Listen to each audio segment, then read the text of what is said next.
Hola, hola, buenas noches.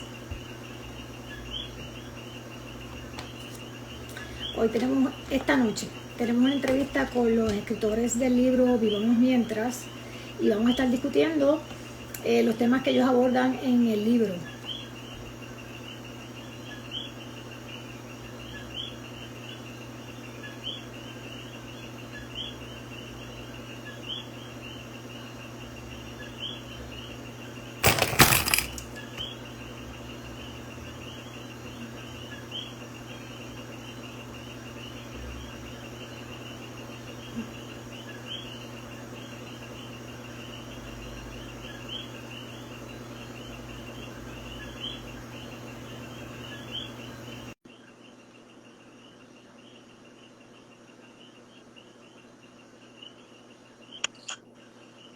Hola, Hola, ¿Cómo estás? yo me vestí como si fuera un pie. ¿Cómo estás? Bien. Hola, buenas noches, ¿cómo están? estamos felices de estar aquí. Estoy aquí como que tratando de...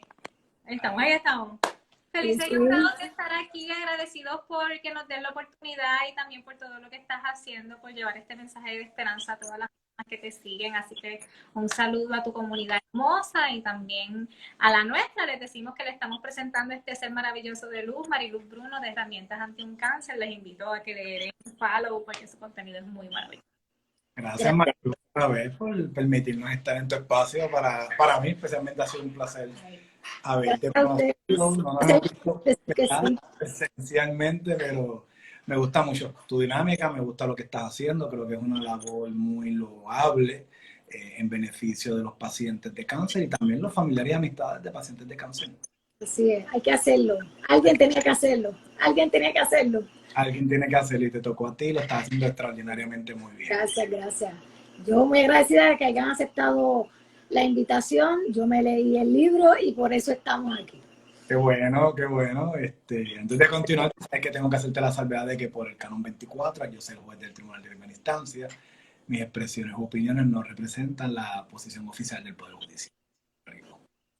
Y Keila también. A mí me aplica todavía, ya no soy jueza, pero todavía Me me aplica vincula, algo. me tengo que portar bien. Sí, sí, lo tengo claro, leí el libro, lo tengo claro. Bueno, pues quiero comenzar por preguntarle, no sé si en la entrevista anterior que tuve con José lo pregunté, ¿cuál es el propósito del libro? Bueno, nosotros, el propósito del libro yo creo que se identificó la noche antes de nosotros regresar a Puerto Rico de las semanas que estuvimos en Texas culminando el tratamiento médico de marido, ¿no? Con la radioterapia que él cogió.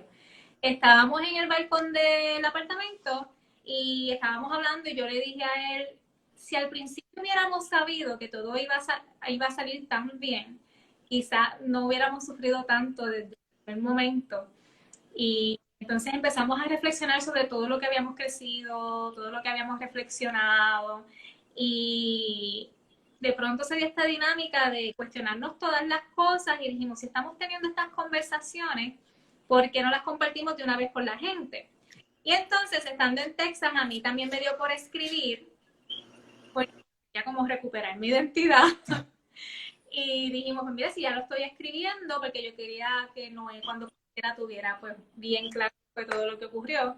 Y ya yo le estoy compartiendo al nene las reflexiones, pues vamos a compartírselas a la gente con el propósito de que puedan hacer todo ese cuestionamiento y toda esa reflexión sin tener que pasar por todo lo que pasamos nosotros, porque ellos entendemos que es posible vivir una vida plena y equilibrada sin tener que esperar a pasar un susto. Es así. Básicamente esa es la ambición que estamos teniendo a la gente, un llamado a que vivan una vida más equilibrada, más conectada con el interior, con lo de afuera, que siempre estamos como distraídos. Sí. Y así poco a corazón, ir salvando al mundo, pero desde adentro, no desde lo que uno hace para afuera. Exacto. Y al principio le di la oportunidad ya que empezara el propósito del libro, porque originalmente ella había empezado a redactar, a escribir como un proceso de sanación desde que estábamos en Texas. Y cuando yo empecé a ver un poquito, porque yo no lo leí completo, ¿verdad? Fui escribiendo mi parte, redactando mi parte de manera oral.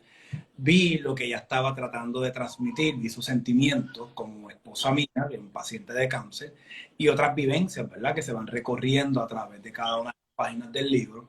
Y ahí me lo cuestioné y dije, yo creo que me debo unir como esposo de ella, como paciente de cáncer, para compartir mi vivencia, ¿verdad? Y que fuera como diríamos, te compro tu nombre, herramientas, ¿verdad?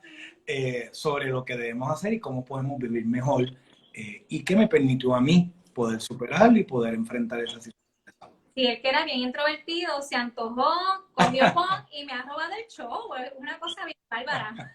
Sí, sí, sí. También de sanación para mí, ¿verdad? Definitivamente, definitivamente. Y pude ver la dinámica de los dos en el libro y me encantó porque él empieza hablando de ella y ese primer relato del libro es un retrato de miles y miles, por no decir millones de mujeres, ¿ok? Me identifiqué mucho con muchas cosas que dijo. Y la próxima pregunta es, ¿a quién está dirigido? Yo tengo la respuesta a quién está dirigido, pero quiero que ustedes lo digan. Bueno, pues en el ejercicio de hacerlo de manera estructurada, porque yo soy bien así, soy bien feria científica, yo busco cómo hacer las cosas, pues si uno va a emprender en lo que sea, lo primero que te dicen es quién es tu cliente ideal, a quién le estás hablando. Si dices que le estás hablando a todo el mundo, no le estás hablando a nadie. Así que la primera respuesta era a todo el mundo, pero no. En el ejercicio de definir eso, nuestra ambición pues va dirigida, para hacerlo lo más particular posible, a quizás parejas de profesionales, familias de profesionales que son workaholics y que de pronto se desenfocan un poco en cuanto a qué es lo verdaderamente importante en la vida. Hablamos a familias de padres primerizos, a familias de padres ya con experiencia. Hablamos de familias en las cuales hay un integrante que tiene algún reto de salud y toda la familia que les rodea lo sufre. Hablamos con más particularidad a nuestros compañeros abogados y nuestros compañeros jueces que restringen quizás un poco su libertad de expresión por cumplir lo más estrictamente posible con los códigos y con los cánones, cuando en realidad pues uno puede darle libertad un poco a la creatividad dentro de ese mismo marco, porque las cosas cuando se hacen con amor se hacen de una manera positiva y redunda en el bienestar de tuyo y de quien te rodea y quien te lee. Y entonces, en la medida en que reflexionamos sobre tantas cosas, pues regreso al inicio, le hablamos a todo el mundo. Le hablamos a todo el mundo, no limitado a una comedia. Yo creo que el libro tiene un mensaje a cualquier lector.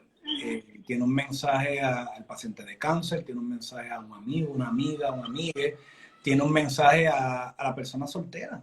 Hay muchas inseguridades, ¿verdad?, que nosotros exploramos en el libro, porque trascendemos un poquito nuestra vida de soltero antes de llegar al matrimonio. La figura del padre. Tiene un poco también de lo que es la sociedad patriarcal, las cosas, ¿verdad?, que son tabúes, que yo creo que estamos en una nueva generación en donde pues tenemos que cobrar mayor conciencia de lo que es respetar la libertad de género, ¿verdad?, el género. Así que hablamos también de una educación con una perspectiva de género. Así que muchas cosas. Sin rechazar a quien piense lo que piense. Claro que sí, claro que sí. Cuéntanos, Marilu, ¿qué percibiste? Pues mira, yo creo que está dirigido, así como dijiste, porque no tiene otro nombre, está dirigido a todo el mundo. Está dirigido a la mujer, está dirigido a los hombres, particularmente a esos hombres que son papás, sean primerizos o no sean primerizos, porque hay muchos papás que no son primerizos y no asumen el rol de padre en todos los aspectos, ¿verdad? Así que en ese sentido, yo admiro mucho a José, porque la verdad es que se ha entregado esa paternidad de una forma y se refleja súper bien en el libro, ¿sabes? Y ustedes dos hacen un complemento en el libro que si su vida real es así, que eso es lo que yo entiendo, que la vida real es así, es un éxito de matrimonio, definitivamente. Es un éxito. Porque es 50-50, es 50-50, todo es 50-50. A veces él hace más que yo. Voy a grabar.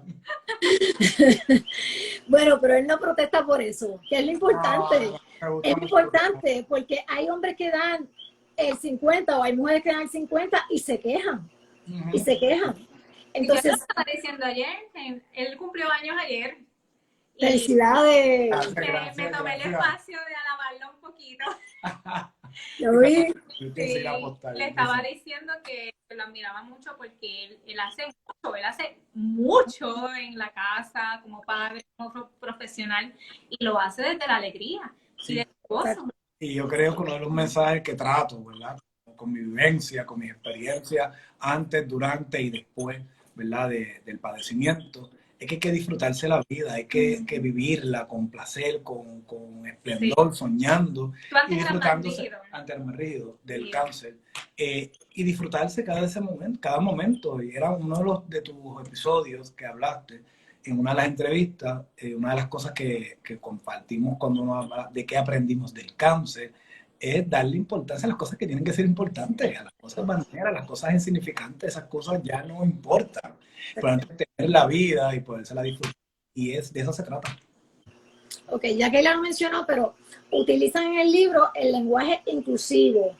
Esta iniciativa de utilizar, ¿verdad? Es el primer libro que me leo con el lenguaje inclusivo. ¿Esta iniciativa se da debido a qué? Pues, a mí siempre me ha apasionado el tema del discrimen por razón de sexo en general. Y yo entiendo que eso incluye el discrimen por orientación sexual, el discrimen por identidad de género y el discrimen por expresión de género y todo lo que aplique ahí.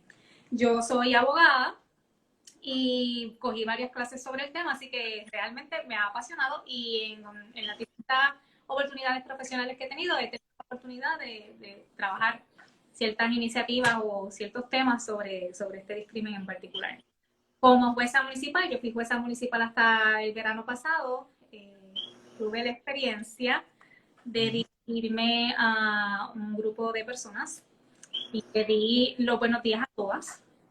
Y resultó que no eran todas. Okay. Dentro de esas todas había un él que era un hombre transexual. Okay. Un hombre transgénero, había nacido mujer y él actualmente pues se identifica, es hombre. Y yo en ese momento lo vi como una mujer de pelo corto y me dirigí a esa persona así y me sentí fatal. Porque yo dije, yo que tengo este conocimiento, me ha pasado esto, me fui en blanco, o sea, se supone que uno le pregunta a la persona cómo usted prefiere que yo me dirija a usted y demás, y no me salió, así que ahí se intensificó esta iniciativa de querer visibilizar, todo está en visibilizar. Y entonces hay una realidad en la sociedad. Estés de acuerdo o no estés de acuerdo con que existan distintas identidades de género, hay una realidad. Y es que existen personas que no se identifican ni con hombre ni con mujer. Y nos parece que es un acto de amor que mediante el lenguaje, que no es cualquier cosa, el lenguaje es muy poderoso y puede ser muy en la medida en que nos excluye, pues que tú le hagas sentir a esa persona, mira, reconozco que es y te incluyo. Y este debate no viene de cantazo por identidad de género, viene porque nosotras las mujeres éramos excluidas del lenguaje. Porque dependiendo del tema, todo era los hombres, excepto lo que se quiera asociar con la mujer. Entonces, entendemos que es un tema controversial. Fue muy difícil uniformarlo en todo el libro. Me imagino que se nos habrá escapado una que otra cosa. Hablándolo, todavía a nosotros no se nos escapa una que otra palabra. Es un ejercicio constante. Pero la meta es que cada vez que alguien esté leyendo el libro o esté leyendo cualquiera de las cosas que publicamos y vea una E y haga así, pues recuerde que hoy existen personas que no se identifican con hombre ni con mujer y que no hay nada malo con que ignore a la Real Academia Española que dice que esto es incorrecto y tú decidas dirigirte a ese ser humano desde un lugar más amoroso. ¿Y ahí? O desde el respeto, ¿no? Desde el respeto. Sí, desde el respeto. He tenido debates bien intensos sobre este tema. Lo peor es cuando me dicen, ¿y si yo me creo perro? ¿Y si yo me creo gato? ¿Y en serio tú estás comparando a una persona que tiene una identidad de género distinta a la tuya con un perro o con un gato? O sea, esto es en serio.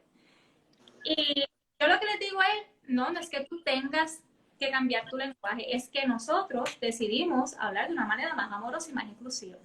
Si esa no es tu manera de pensar, se te respeta. Pero nosotros decidimos amar. exacto. No nos toca, nunca nos toca juzgar, ese no es nuestro rol. Ese no es nuestro rol. Y me apasiona como puedes ver, así que... Hay un tema recurrente en el libro y yo traté de no hacerlo, pero era imposible poder leer el libro y era un capítulo tú y un capítulo José, ¿verdad? Y de ambos pude percibir ciertas cosas. Por ejemplo, el lenguaje de José a través de todo el libro, hay dos palabras recurrentes, bien recurrentes, durante la escritura. Una es la ilusión y la otra es la esperanza. Yo creo que fueron las palabras que más utilizó a través de todos los capítulos que escribió. Ilusión, esperanza, ilusión, esperanza, ilusión, esperanza. Y yo, qué maravilloso, porque lo tenía claro todo el tiempo, que Todo el tiempo. eso era lo que tenía que abrazar para salir de ese diagnóstico. Definitivamente. Del diagnóstico, del susto con los terremotos, ¿verdad? También la ilusión y la esperanza, salir de ahí, yo quiero vivir. Hubieron partes del libro en las que me identifiqué mucho con José, como por ejemplo cuando mencionó que voy a hacer, yo quiero vivir. Y hubieron partes del libro en las que lloré también porque me identifiqué mucho cuando, por ejemplo, cuestionó en el libro, espérate, esto es lo que vale un estudio. Y las personas que no tienen recursos, o sea que fue tan sensible que no solamente estaba pensando en él que lo podía pagar, estaba pensando en los que no lo podían pagar, que de hecho esa es la razón por la cual escribí yo mi libro, por la gente que no puede, por la gente que no habla, por la gente que no se queja, por la gente que no sabe lo que pasa cuando uno lo diagnostican, ¿verdad? Lo que pasa en esas salas de oficina, lo que esos doctores te dicen, que también lo mencionas en el libro, cómo te fue con unos doctores y cómo te fue con otros.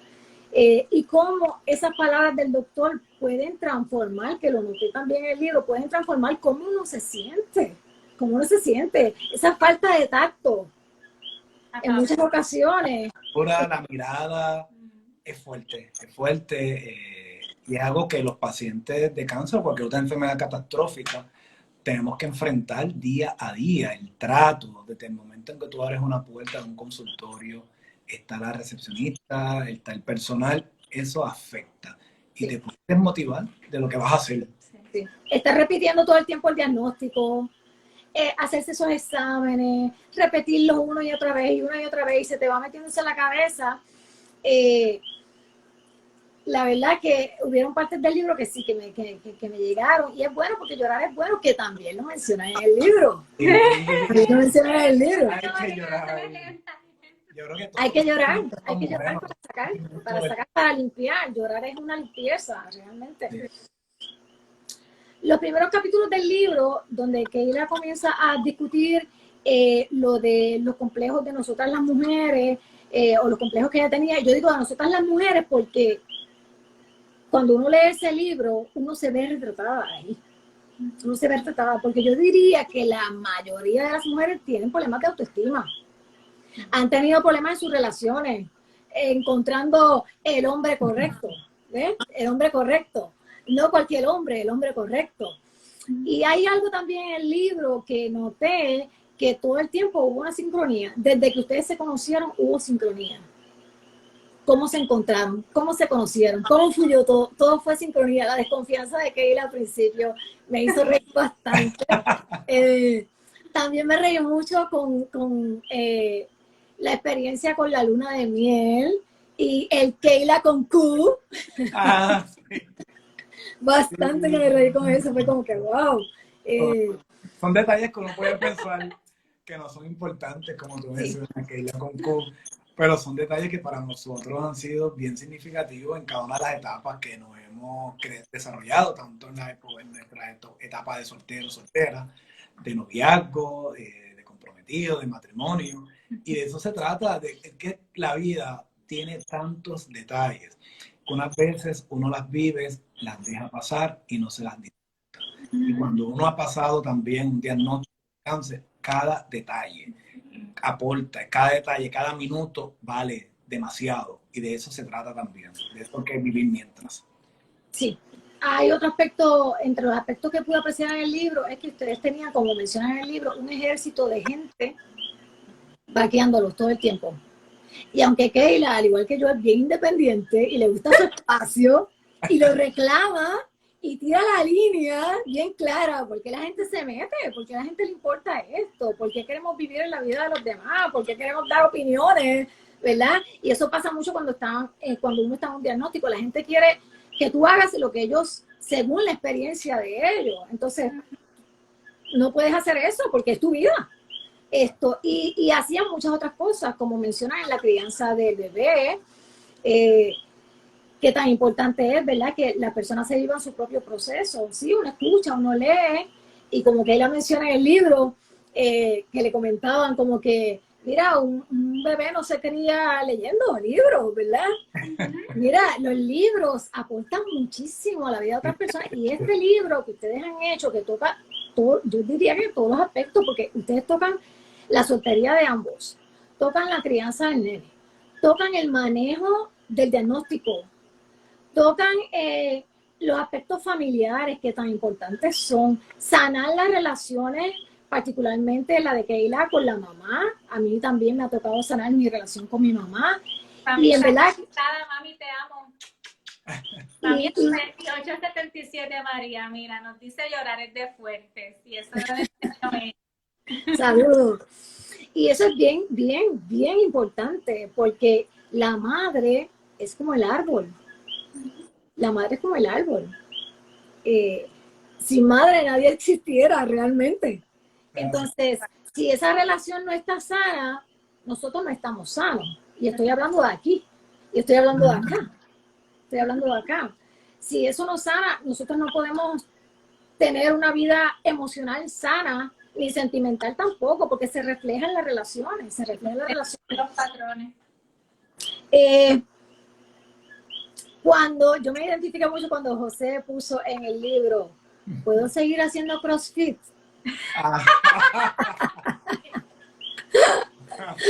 Porque yo le pregunté al doctor, cuando yo me fracturé la espalda, yo le pregunté al doctor, ¿y voy a poder seguir corriendo? Y él me dijo, no voy a poder seguir corriendo. Y yo, ¿qué? ¿Cómo va a ser? Y eso para mí fue, yo creo que peor que el diagnóstico. Porque cuando uno tiene una disciplina y uno ama lo que uno hace, es como si te cortaran una pierna. Exacto. Es como si te cortaran un miembro de tu cuerpo. Entonces, cuando yo leí eso, yo dije, ay, qué bueno, yo no soy la única. Yo no soy la única. No es que yo sea vanidosa o nada por el estilo. Es que realmente si son las cosas que uno lo hacen feliz, pues uno las quiere seguir haciendo. Porque uno con eso, uno libera estrés, realmente. Sí, y me acuerdo cuando el doctor me dijo, algo tienes que sacrificar. Y dice, porque tengo que sacrificar algo, o sea, no me estás dando una contestación profunda, analítica, una posición por salir del paso. Y eso, pues, obviamente, al final del día no fue que me operó, seguimos con otras cosas, pero eso fue parte que me afectó. Sí, hay una palabrita que Keila utilizó en un momento dado, habló del desamparo, ¿verdad? De la forma en que se sentía, ese desamparo. Y José menciona también el privilegio de la salud. Y estas son palabras importantísimas, porque muchas veces, a pesar de que tenemos un ejército detrás, a pesar de que tenemos la familia pendiente, así nos sentimos desamparados. Así nos sentimos que la salud es un privilegio de aquellos y yo estoy fuera de ese clan de los que tienen salud. Entonces, uno empieza a sentirse enfermo cada vez que uno va a una oficina o a un doctor. Mientras uno no va, uno tiene estrés, pero uno no se acuerda de eso hasta que lo tiene que repetir constantemente. Constantemente lo repite y se te va metiendo en la cabeza y realmente te enferma.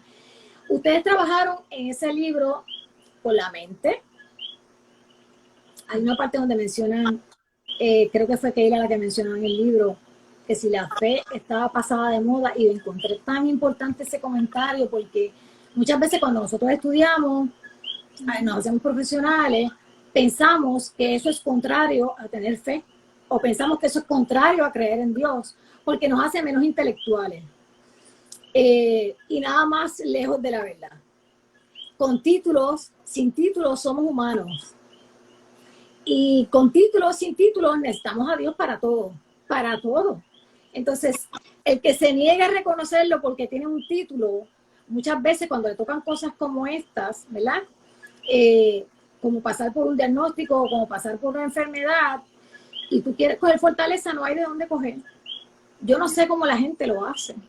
Yo no sé, ni quiero saber. Yo no quiero saber cómo ellos pasan ese proceso tan fuerte sin creer en Dios, sin tener fe, porque la fe es la piedra angular de cualquier situación en la vida. La fe en que las cosas van a estar mejor. Y el miedo es todo lo opuesto. Lo miedo es fe en que las cosas van a salir mal. Ese es el miedo. La fe en que las cosas van a salir mal. Entonces, ahí vienen todos los pensamientos negativos hasta que uno queda destruido. ¿A qué te referías, Keila, cuando hablabas del desamparo? Yo creo que lo puedo asociar, la vida pues continúa y sabes que pues hemos seguido teniendo algunas vivencias como la pérdida de un bebé y demás, y me parece que es un asunto de mentalidad, como lo que estabas diciendo, bien importante. ¿Con qué tú te estás conectando? ¿Lo estás viendo desde la fe en que todo va a salir bien o la fe en que todo va a salir mal? ¿Lo estás viendo desde el amor o lo estás viendo desde el miedo? Y entonces cuando uno se monta en ese tren de la negatividad, de la desdicha, de que me victimizo, de que estoy sufriendo todo esto porque no merezco nada y demás, pues llegas a sentirte desamparada, llegas a sentirte desgraciada. Y entonces es válido, en cierto modo, sentirse así, porque cuando uno pasa por algo fuerte, pues es una emoción que te llega y las emociones llegan precisamente de un mensaje. En nuestro caso, cuando nos hemos sentido así, cuando yo me he sentido así, he podido identificar, ok, este es el momento en que esto se me está yendo de las manos, del corazón, de la mente, necesito extender mi mano y buscar ayuda. Y cuando uno hace ese gesto de buscar ayuda, entonces todo cambia. Pienso que es importante validar nuestras emociones cuando estamos en el lado oscuro de la cosa, porque todos somos luz y también somos sombra, o sea, no existe una cosa sin la otra, pero siempre buscar la manera de ir al otro extremo, de agarrarnos de esa fe, de buscar ayuda, de comprender de que estamos teniendo esta vida para mejorar como seres humanos, que en todo lo que vivimos, como tú bien dices, el cáncer es un gran maestro.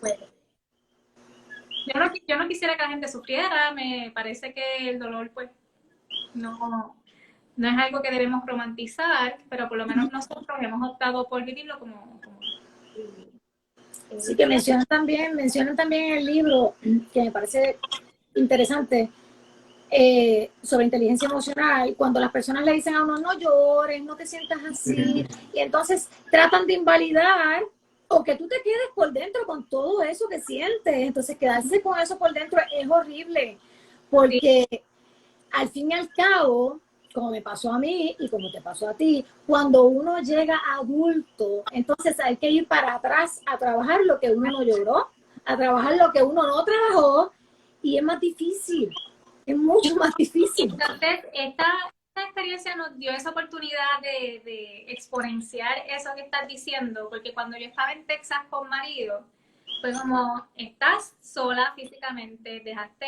a tu hijo lactado y con quien practicas colegio en Puerto Rico, no sabes cuándo lo vas a volver a ver, no tienes a tu familia contigo físicamente, tienes a tus amistades. Mi mejor amiga también estaba pasando sus procesos, así que era la que siempre me sostenía, tampoco me podía sostener activamente, aunque yo sentía su amor conmigo y no podía estar cerca de él.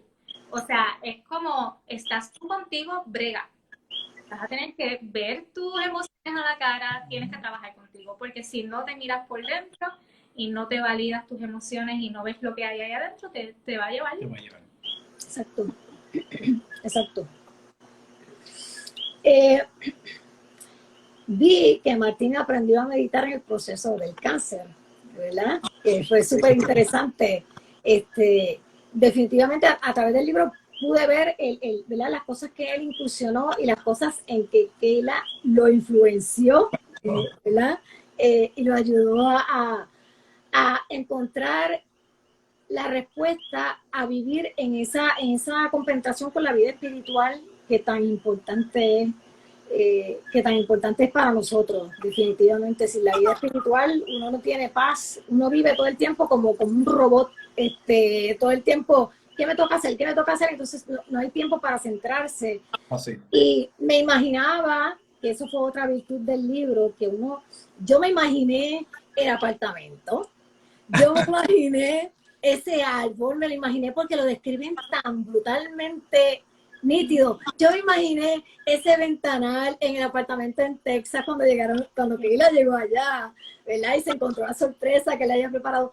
Todas esas cosas me las imaginé porque lograron con el libro plasmar muy bien y describir muy bien las cosas, y el lector se puede imaginar los escenarios donde ustedes estuvieron. Me la imaginé a ella cuando se quedó al otro lado de la calle, en el hospital, mientras él entraba. Así que yo pienso que en verdad han hecho un gran libro, porque logra, a mí por lo menos desde el primer instante, no lo leí de una sentada, pero me logró capturar. Ese primer capítulo fue clave para lograr agarrarme y decir, espérate, este libro no es lo que aparenta. Este libro tiene más cosas de las que yo pensaba, porque no se trata solamente del diagnóstico, se trata de la vida entera, porque tocan muchos aspectos en el libro, que es lo más interesante. Por ejemplo, del libro, un hombre que lea ese libro puede sacar de ahí lo detallista que es José, por ejemplo. Esos detalles no los tiene todo el mundo. Yo diría más bien que nosotros las mujeres, en las relaciones malsanas, cuando todavía no somos nosotras, tratamos de atrapar a los hombres con detalles. Y digo atrapar porque de esa es la forma a la cual nos han educado. Nosotras tenemos que cazar a un hombre, nosotras tenemos que atrapar a un hombre, y el hombre tiene opciones. Entonces, él es todo lo contrario. Entonces, cuando tú lees, o cuando un hombre lee eso en un libro, dice, espérate, contra, aquí hay algo diferente. Y eso fue lo que vio Keila en José, ¿no? Esa diferencia. Ese que no era tirarle a los perros nada más. Había algo más ahí. Había una sincronicidad. Ustedes eran el uno para el otro. Es sencillo. Y se captan el libro desde el principio hasta el final. Y se complementan, le digo brutal, yo tengo varias parejas que admiro mucho. Y ustedes han entrado a ese grupo, definitivamente. Gracias. Ustedes han entrado a ese grupo. Porque, como le dije ahorita, si la vida de ustedes es como ustedes la plasmaron en ese libro, donde Keila escribe un capítulo y después él explica lo que él explica la manera en que él vivió eso mismo que ella vivió, está súper bueno, súper bueno, súper bueno. Mencionan también en el libro, hay varios aspectos que resalté. Recibir es importante. Llorar es importante. Se habló también de la salud mental, que poco se habla de eso en este país. Y ustedes lo han visto en los tribunales, ¿verdad? La salud mental del país.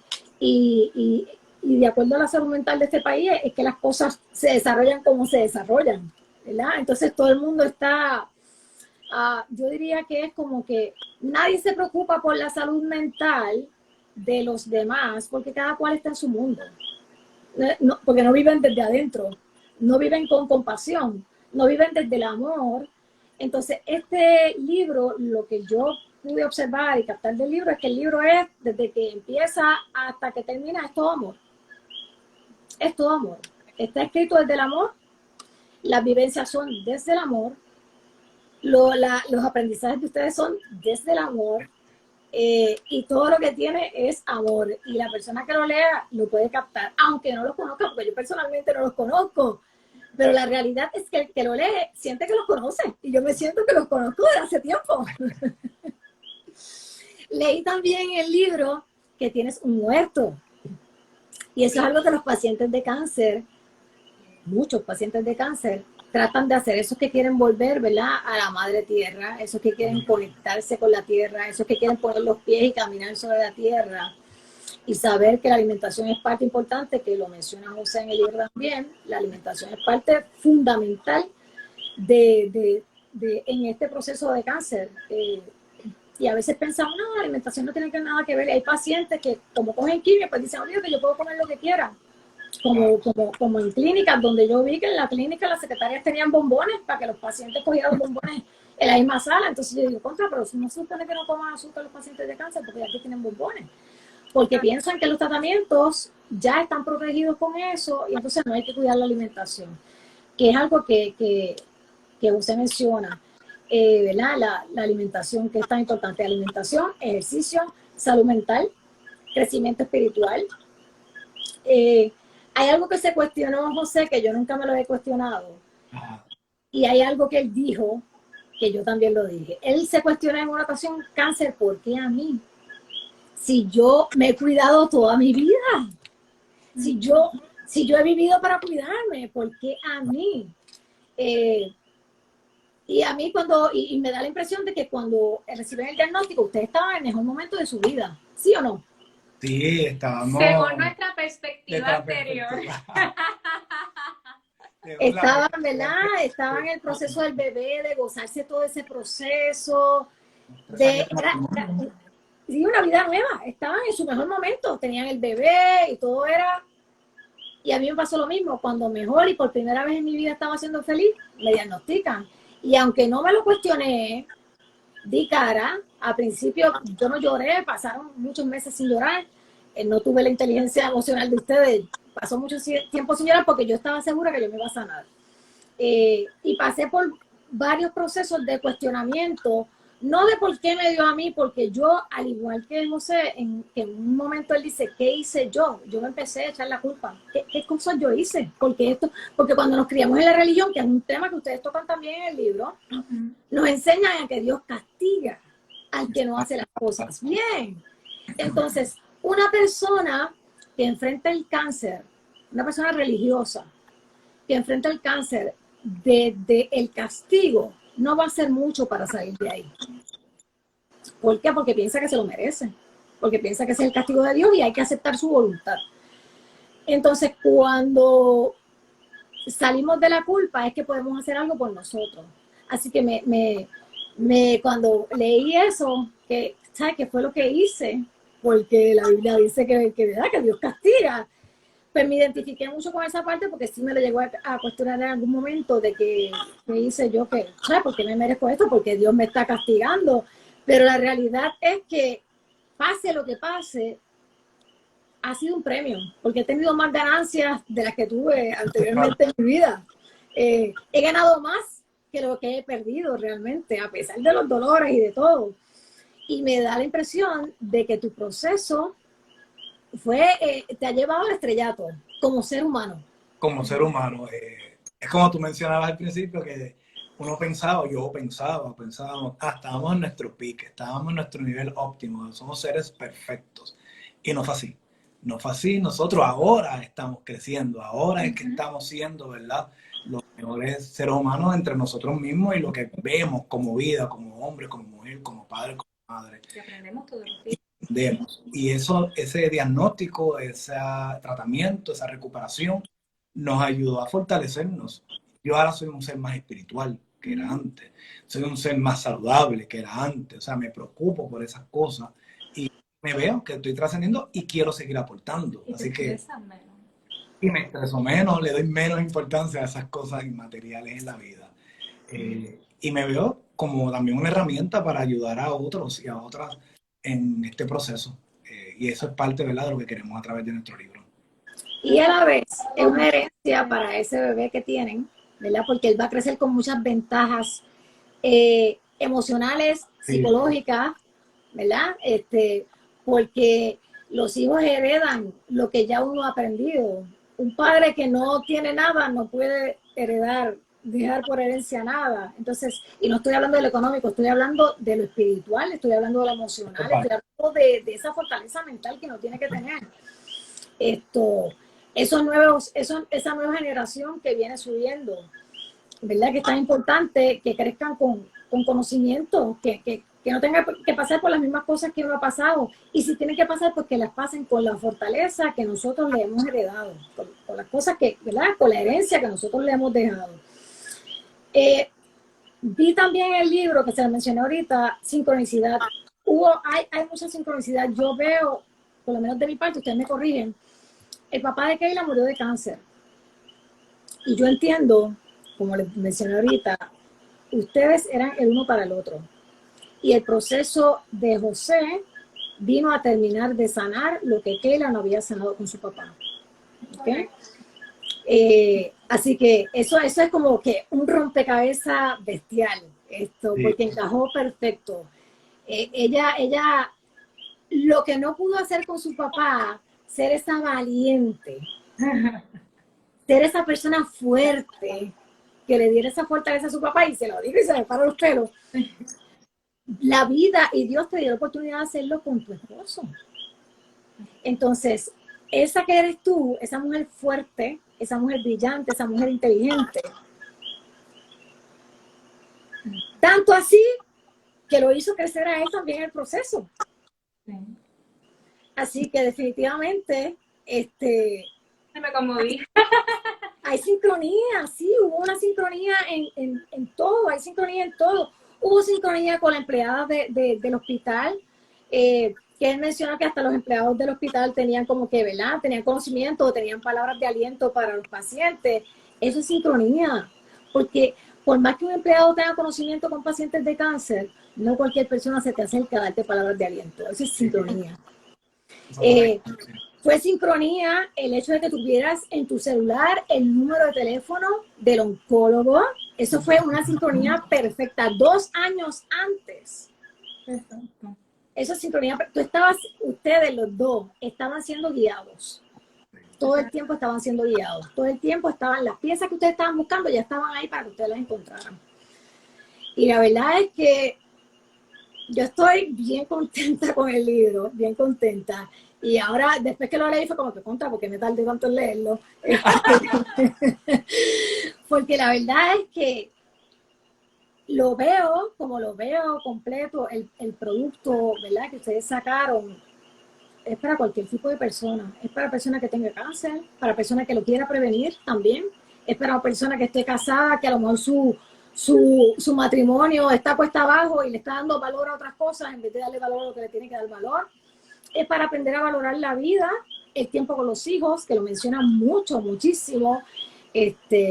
Keila con lo del cuidado del bebé, ¿verdad? La gente, ay, vas a pasar 3 horas al día con el bebé, porque a la gente le encanta juzgar, ¿verdad? Y cuando ya uno no está parado en esa plataforma de juzgar, uno los mira y uno dice, wow, hay que tener compasión con esas personas que todavía viven desde el juicio y que viven diciéndote cómo tú tienes que vivir todo el tiempo, porque es una vida bien triste. Y yo estuve ahí. Yo estuve ahí en algún momento de nuestra vida, estuvimos ahí. Y es una vida bien amargada y bien triste, pasando la vida juzgando a los demás o pensando que nosotros lo podemos hacer mejor que esas personas. Ay, yo lo hubiese hecho así, yo lo hubiese hecho así. Pero el que no está en tus zapatos no puede hablar. No puede hablar. La oportunidad de arreglar, ¿verdad? Reconciliarte con tu mamá desde el corazón, también me llegó mucho, como mencioné ahorita, porque a mí también me tocó, me reconcilié un par de meses antes que mi mamá muriera. Mi mamá murió de cáncer de pulmón. Y toda mi niñez fue una niñez bien violenta, porque las madres de antes eran bien fuertes, les gustaba castigar mucho. Y hasta que uno no crece espiritualmente, uno no aprende que las madres no pueden dar lo que no tienen. Que las madres no pueden enseñarnos lo que no han aprendido. Ellas dan lo mejor que pueden con los recursos que tienen. Entonces, y ahora, mi mamá lleva 13 años muerta, y ahora yo puedo decir, mira, yo la admiro, porque como fue su vida y lo que me dio a mí, ¿sabes? Estoy viva, tengo unos recursos que a lo mejor ella no tenía, sé muchas cosas más que cuando ella le dio cáncer. Entonces, he sido bendecida, estoy siendo bendecida. Hoy se celebra el Día Mundial del Cáncer de Seno. Yo no lo celebro. Yo no lo celebro porque no entiendo que sea un día para celebrar. Es un día para concientizar, ¿no? Y como hay una campaña ahora que dice, que hoy la publiqué, que habla de que el cáncer no es rosita. Y es verdad, porque tú sabes que nos dicen, ay, la vida es rosita. El cáncer no es rosita. El cáncer no es rosita. Para nada. Que alguna mujer me diga que el cáncer es rosita. Que ese proceso de rosita no lo es. No lo es. Entonces, ese tipo de cáncer que le dio a José, que es bien poco común en Puerto Rico y a nivel mundial. Pues yo me imagino, no me lo imagino porque lo leí, lo pude captar, ¿verdad? Esa desesperación, ese desasosiego de no saber qué es lo que va a pasar después, qué es lo que vamos a hacer, dónde estamos. Es como estar en el aire. Como estar en el aire. Es como estar en el aire. A pesar de que uno puede leer, a pesar de que uno conoce gente que ha pasado por procesos de cáncer, su cáncer no era igual que el de los demás. Era totalmente distinto. Entonces, en ese sentido, a mí me gustaría saber de dónde ustedes se agarraron, sabiendo que el cáncer era totalmente diferente, aunque los doctores con quien él se entrevistó le decían, mira, sí, eso se puede sacar, o mira, eso está bien peligroso, porque ahí queda esto, queda aquello, y mira, es una operación de riesgo. ¿De dónde ustedes se agarraron para tener esa fuerza de decir, no importa que sea difícil, lo vamos a hacer? Pues fue bien difícil, Mari. Fue bien difícil porque yo tuve como tres etapas. La primera etapa era de negación. Era una etapa en la que no me estaba tratando de no hacerme sufrir, de tener como un bloqueo en todo este proceso, en los primeros exámenes. Y no lloraba al principio. Tú estabas más preocupada que yo. Yo decía, esto vamos a hacerlo bien, esto va a salir bien. Por eso mismo, porque no me habían dado la información de cuán complejo era el tumor que tenía. Y en el principio muchos oncólogos decían, es cuestión de extirpar el tumor y ya. Tengo la segunda etapa, que es cuando viene los cirujanos y son más realistas.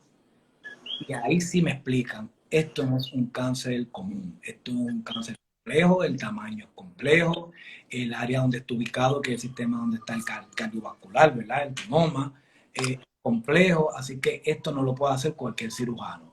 Y ahí sí que entonces, dentro de esa etapa de sufrir, de llorar, de no saber hacia dónde ir, de sentirme que estaba en el aire y no sabía a dónde iba a aterrizar, y ahí pensé, vi el cielo todas las noches, como verdad, yo describo, y dije, no me puedo morir, yo quiero seguir viviendo, tengo muchos sueños, muchas cosas que hacer. Teníamos una relación joven, o sea, teníamos 3 años de matrimonio, tenía nuestro... Teníamos. Tenemos 4 4. Nuestro bebé no tenía los 9 meses todavía, tenía 7 meses, 8. Y yo quería ser parte de su vida, quería cuidarlo, criarlo, ser el padre que había soñado todos estos años. Y de ahí me agarré. Me agarré de lo que yo quería hacer, me agarré de lo que yo estaba viviendo, ¿verdad? Antes del diagnóstico y cómo quería trascender y ser una pieza diferente en mi mundo, en mi sociedad. Y dije, no me puedo ir porque tengo mucho que hacer. Por mí, por mi hijo, por mi esposa, por la sociedad. Y de ahí me agarré, de esa fe, de esa espiritualidad. Mi caso fue distinto. Cuando yo vi la placa, ya yo sabía la que había. Y teniendo la experiencia que tuve con mi papá, que celebramos que estaba cancer free y 2 meses después falleció, yo dije, estaba a morir. Estaba a morir. Y de lo que me agarré fue que lo único que estaba en mis manos era hacer absolutamente todo lo que se pudiera hacer. Buscar la mejor atención médica que se pudiera buscar. Tocar todas las puertas que se tuvieran que tocar. Nosotros nos fuimos, dejamos la casa perdida, dejamos incluso atrás al nene, eso fue bien fuerte, pero yo lo que pensé fue si él fuera mayor de edad o tuviera más discernimiento hoy, él me diría que me fuera. Y él daría su versión de su lucha acá. Y yo llegué a pensar que sí, que se iba a morir. Yo llegué a pensar incluso que nos podíamos morir los dos porque nos íbamos a Texas, que era el segundo estado con más COVID. Sí. Ajá. Justo al principio. Y también es así que nosotros hicimos una declaración jurada dándole la custodia a mi hermana por si acaso algo pudiera resolver. Y caí en cuenta pues, de ese miedo y yo me fui, yo dejé mi testamento hológrafo dejándole la custodia al nene en caso de que nosotros muriéramos. Así era que yo lo estaba pensando. Y en mi caso yo me agarré de eso, de ok, todos nos vamos a morir. Él tiene una situación de salud, lo único que está en mis manos es hacer absolutamente todo lo posible para que a la mejor atención médica. Y precisamente por eso es que nos conmueve tanto el cuestionarnos qué sucede cuando una persona no tiene acceso a esa atención médica. No sabe buscarla, no sabe leerla, no sabe cuestionar las cosas, ¿verdad? Tiene el aspecto económico, lo que sea, pero es que hay que cuestionar, hay que buscar, hay que leer, hay que aprender, y eso hay que hacerlo. Sí. Y poco a poco, pues vivir el presente, agradecer que hoy tenemos la vida que soñamos. Exacto. Y hoy es lo único que existe. Exacto. Y tenemos lo que necesitamos para hoy, lo tenemos todo. Eso es así. Me gustó mucho el final del libro, El hombre Neguá. Definitivamente que ella tiene talento de escritora. Lo pude ver ahí. Fascinante, Y me encantó la parte, déjame ponerme los ojos.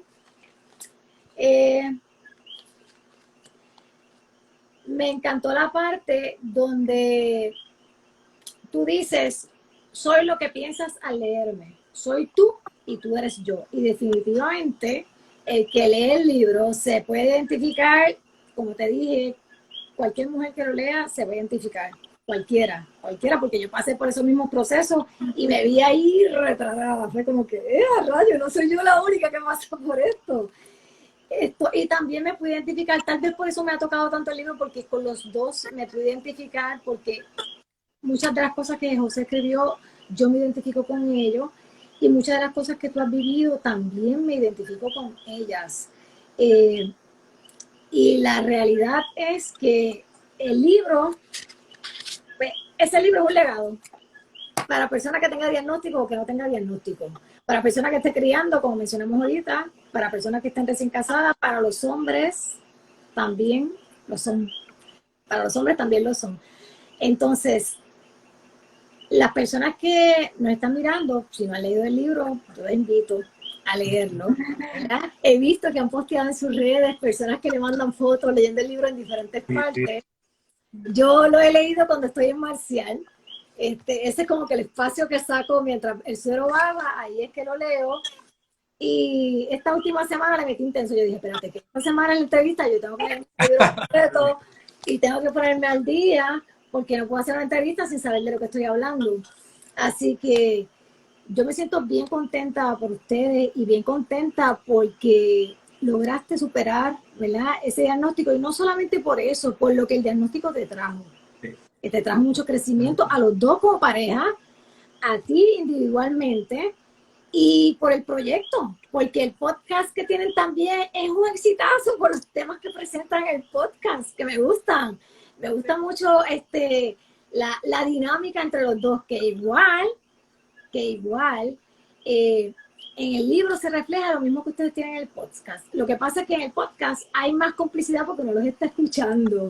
Se escucha todo el tiempo esa dinámica de complicidad entre ustedes dos, que me encanta, Son un modelo de pareja a seguir, definitivamente. Ese 50-50 me encanta. Mira, por ahí están preguntando que dónde lo consiguen. Díganos ustedes dónde lo consiguen. Bueno, nos pueden seguir, darle aquí vamos mientras en Instagram, en la biografía está el enlace para poder comprarlo por internet. También está en todos los Walgreens, Walmart. Está el libro 787 también. Ajá, Casandra. Amazon. Amazon también lo pueden comprar. Si tienen alguna duda, nos escriben y nosotros les resolvemos rapidito. ¿Hay algo más que ustedes quieran decir? Sí, queremos felicitarte a ti. Sí. En estos días se celebró el Día de la Mujer Escritora. En España se está concienciando mucho sobre el bajo porcentaje de mujeres escritoras. Oh, sí. Autora, mi reconocimiento para usted. Ya nosotros estamos en la preventa ansiosos de obtener tu libro, que empezar a leer. Sí, que es una herramienta. Sabemos que va a ser una herramienta muy valiosa, y esperamos que tú también estés disfrutando cada paso del camino, porque damos fe de que no es fácil. No es fácil. Es un camino en que es difícil, pero uno crece, uno madura, uno ve la vida distinta cuando empieza a escribir y luego ve el resultado de lo que uno redactó y las impresiones de la gente. Para mí ha sido, claro, nosotros ha sido este momento contigo espectacular, porque en la medida en que ibas describiendo cada una de las partes del libro. A los Ay, pueblos, estaba aquí toda pegada porque wow. yo creo que uno lo hace y uno dice, pues uno lo suelta al mundo para el entretenimiento de alguien. Y yo en algún momento me visualice, pues cuando me empiecen a llegar reacciones, las vamos compartiendo. Pero las reacciones que nos han estado llegando son como tan íntimas, Sí, bien tan profundas que nos quedamos así como paralizados. Es como que ya no es nuestro. Nosotros pusimos nuestro amor ahí y lo soltamos y ha tenido el resultado que esté destinado a tener de distintas maneras en distintos corazones. Y entonces el ejercicio de escribir, que es uno de los episodios del podcast, es muy, muy poderoso, no solo para tu autoconocimiento, en nuestro caso. Yo lo escuché. Sí, en nuestro caso, marido se grababa y yo lo transcribía. Okay. Muchas veces yo tuve que pausar porque yo viví la experiencia con él, pero no lo habíamos apalabrado tan en detalle. Y escucharlo a él desde su perspectiva, me apretaba el pecho, yo tenía que parar y yo... Así que el que nos esté escuchando, que sienta también este impulso, que lo haga. Por ahí veo que está conectada Norma Nomara Inés Rivera, nuestra compañera de Dosis Legal, que ya también está próxima a publicar su libro, así como bueno. tú. Yo creo que van a estar ahí, vamos a estar los tres juntitos en los anaqueles.